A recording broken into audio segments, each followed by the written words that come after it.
let's crack on with the next session.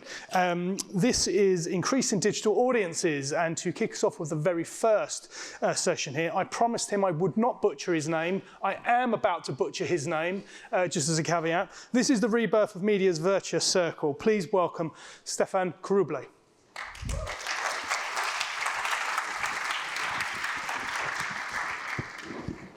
Hello, everyone. Wow, it's always impressive to be here. I think I hope you're enjoying the venue today. A lot of great presenters, fascinating presentations. So I have one presentation today, the rebirth of media's virtuous circle. Wow, that's a really tough title, to be honest. What I will try to do today is not to present you a new product, not to present you a new piece of research, but to give you my honest feeling, authentic feeling about how this industry must go for more collaboration. It's a call for more collaboration, at least in Europe. So, and why is that? Because I think we are surrounded by negativity. It's been a tough year for everyone, for this industry, in some countries more than others. But I must say that we are surrounded by negativity. And over the past 20 years, well, TV and its death has been announced. Competition, no tracking, rise of SVOD, digital giants, shrinking audience, you can name it. And I must say that this has had an impact on our morale. Unfortunately, we are seeing always, or it seems to me that we are seeing the half-empty glass all the time in this industry. And that's a shame, because we are getting too obsessed by your weaknesses, there's a lack of ES here, to see our strength. So we are obsessed by our weaknesses to see our strength. Let's have a look at a few examples. We're obsessed by declining audiences. And it's true, yes, our audiences are declining. But yet, in Europe, we are still watching TV on a daily basis more than 3 hours a day. Who in this very room is watching TV more than 3 hours a day? Please raise your hand. Well, no one, or just a few people over there. I don't know what's your job, but you have time. But look at it from a US perspective. It's 2 hours and 40 minutes, so slightly less. From an Asian perspective, it's less than 2 hours. So imagine the perception of a global brand wanting to reach European customers. Well, I think European customers don't watch TV anymore, which is not the truth. Another example, we're obsessed by our share of ad spends. And yes, the share of TV ad spends shrunk by half, more than half, 30%, 32% in 1999, and the expected share is 12% by 2028. But still, if you look at the volumes, the cake grew bigger. So we should balance out a little bit the impact. We're obsessed with fragmentation. Yes, new media appeared. There's a strong challenge on former media. And yes, social is here, short form, SVOD, VOD, etc. grew. But still, nearly 50% of the TV, of the total video usage in a day, it's still linear. And when we add up long form on-demand content, it's more than 75%. And out of this additional 26% in VOD, well, there's a large majority of a growing chunk which is dedicated to broadcast of VOD. So we should see a little bit of light at the end of the tunnel and be a little bit more positive about it. We're obsessed, again, by the fact that young adults don't watch TV anymore. That's a fact. They watch less linear TV, but they watch more on demand. But when they watch on demand, what do they watch? Well, guess what? They watch content that has been originally produced and broadcasted on linear TV. Last but not least, because I can go on all afternoon, we're obsessed by social media. Well, I must say that our clients seem to be obsessed by social media because they are under-investing where they should. There was a good piece of research, independent research by Essence, Mediacom, and Thinkbox in the UK lately, covering many brands. And basically, the right mix would be 52% on investment on linear to have more effective campaigns, which is not the case today because it's 35%. And I think that's a shame. So we need to be proud a little bit of our industry and to shout it out more. So you could say that, well, Stéphane, are you really saying that because we know where you're coming from and we know your legacy? But it's true. It is true. I'm a little bit biased. But on the other side, we need to anticipate the future and we need to face some truth. One of the truths is our TV audiences are shifting. We are in a transition. We are transitioning into more digital as TV broadcasters, and our audiences are shifting too. If you look at, this is in Germany, still, you know, the adults are consuming more linear than non-linear, but if you look at the youngsters, they're definitely consuming more content on non-linear. That's exactly why we are launching great streaming platforms like RTL Plus in Germany. Very successful. It's number 3 streaming platforms in Germany. France has seen this year 2 launches within the same year, TF1 Plus and M6 Plus. Very successful. Yeah. Okay. Apparently my mic is not working. So we need to transition in digital. On the client side, expectations are rising for sure.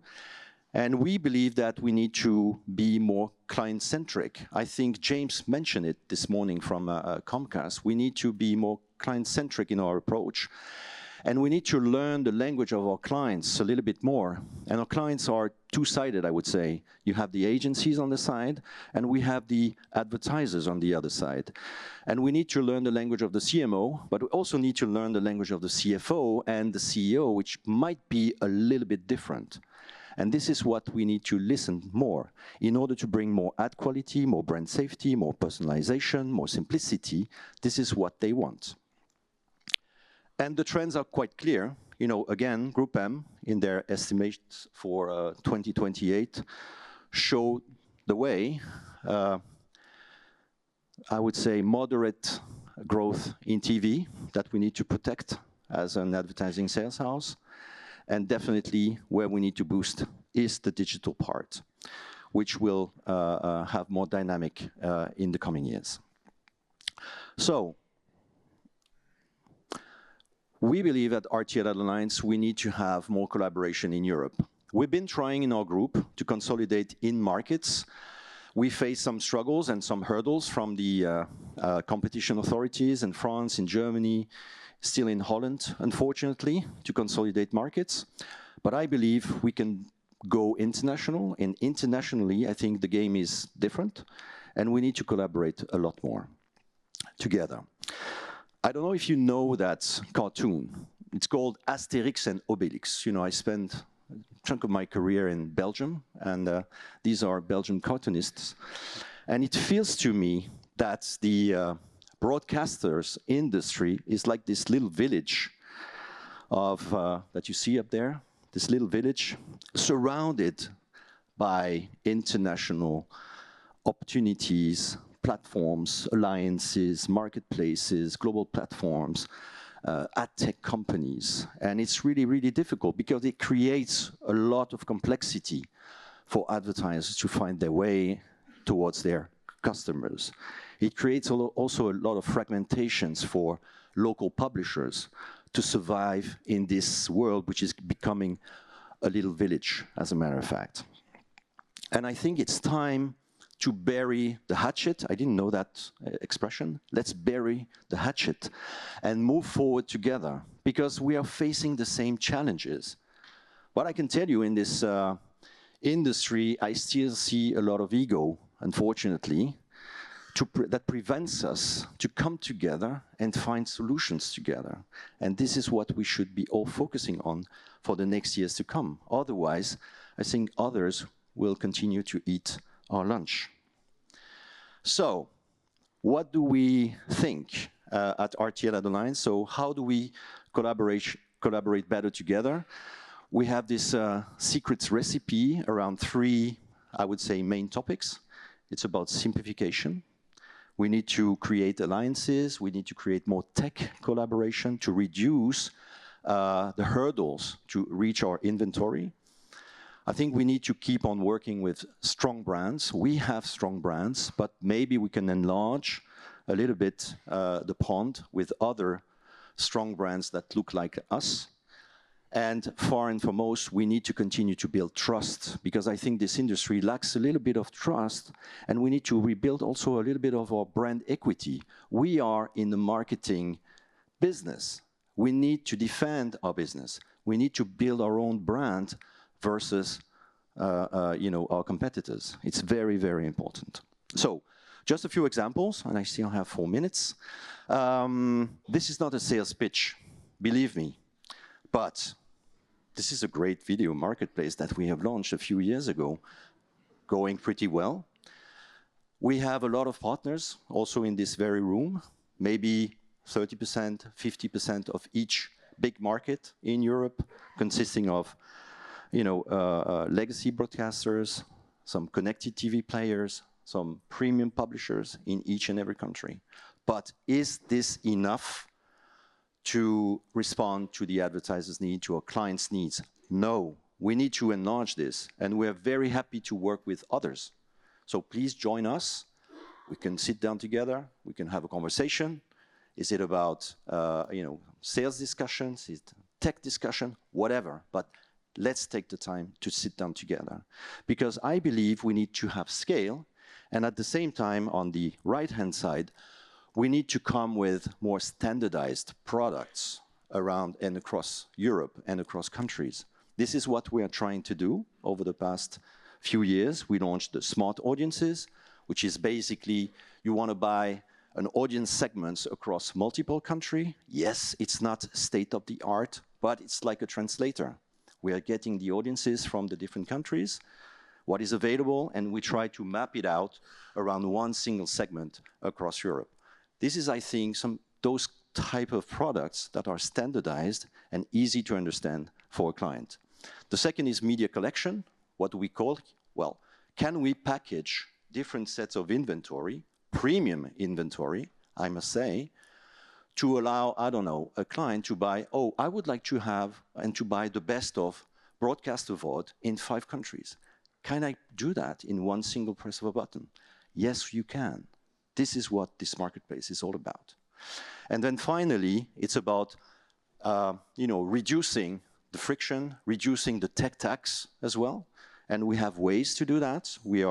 It's not the objective of the day, but we are launching an RTL Ad Manager, and we will come back to you at the beginning of next year with a self-service platform where you can buy easily, programmatically, IO or inventory, and in the future, or linear TV as well. So this is simplification. The second pillar is about building brands. So we are building brands, but we need to have more scale. And what you see at the moment, what is happening in France, in the Netherlands, in other countries, is coming together. It's not because we are not coming from the same background, broadcasters or some streamers, that we cannot come together. We are sharing the same DNA, long-form content, long-form quality content, and I think we can come together. This is what M6 is doing with M6 Plus and Pluto. This is what, from a sales house perspective, AdAlliance in Holland is doing by combining the audience of Videoland, our local streaming platform, HBO Max, Disney Plus, Showtime, combined in one buy. And I think that's very powerful to make it simple to buy.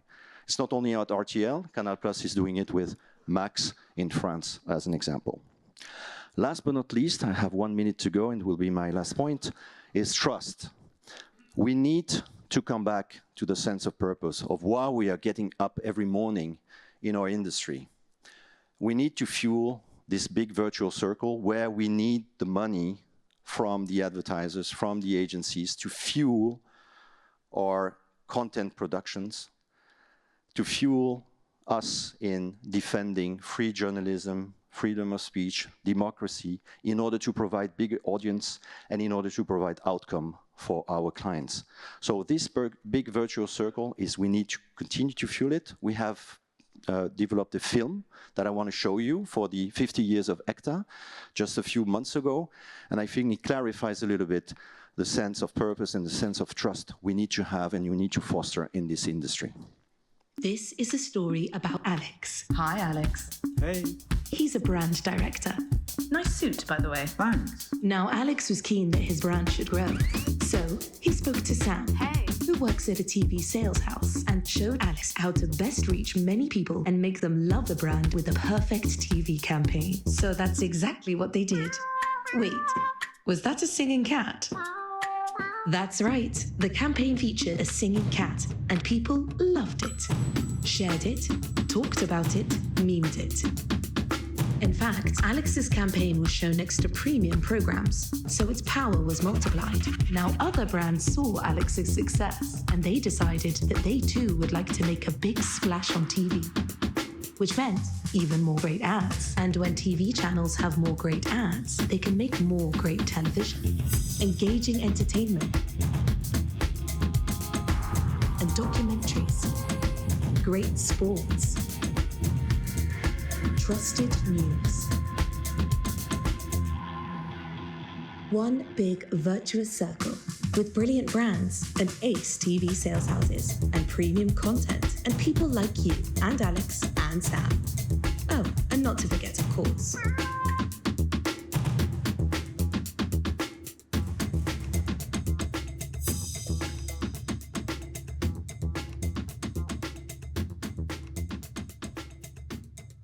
happy 50th ECTA.